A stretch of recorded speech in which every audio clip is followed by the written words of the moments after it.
Hi, this is Trisha again with I Hear Angels, and today's episode deals with the same fellow who we dealt with last time in episode 3, which is the pilot. I'd been seeing for nights a picture of him in an overstuffed green chair reading a newspaper, and I knew he was waiting for something. So I get the impression that not everything is solved the minute you pass over, that there are certain things that have to be done.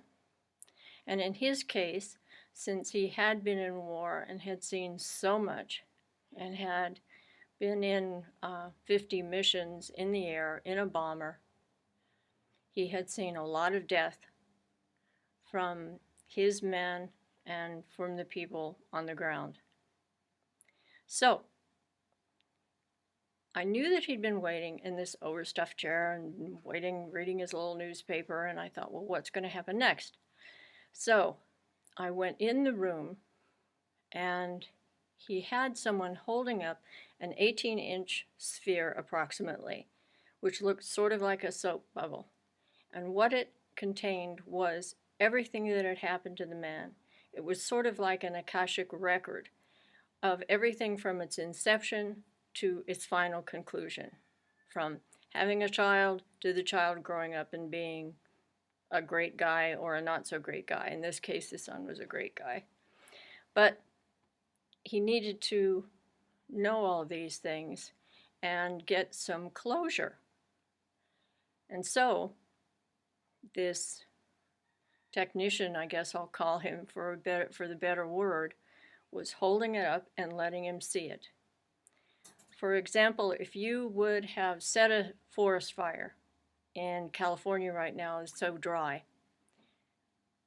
it would show you all the people who would have to fight it and the whole fire to its conclusion.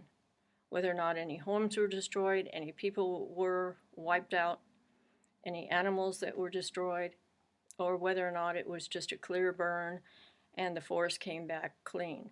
Whatever happened from point A to point Z would be on that sphere, which I call the eternity sphere, because it's what everything that you've done in your life is on that sphere.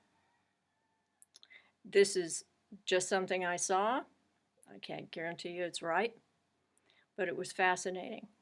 And how it worked out for him was it was clearing memories for him and taking the sting out of the deaths that had occurred and made it where he could live, so to speak, with all the things that had happened to him.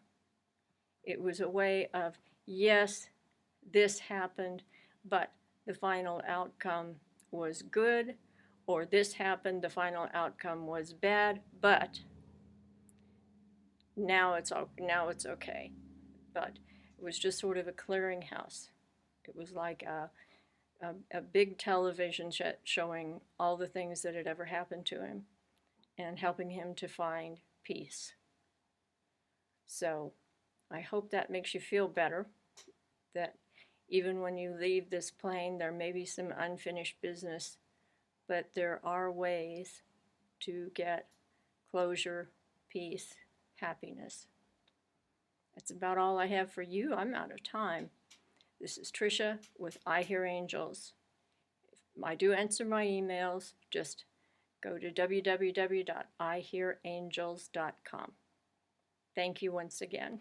Goodbye.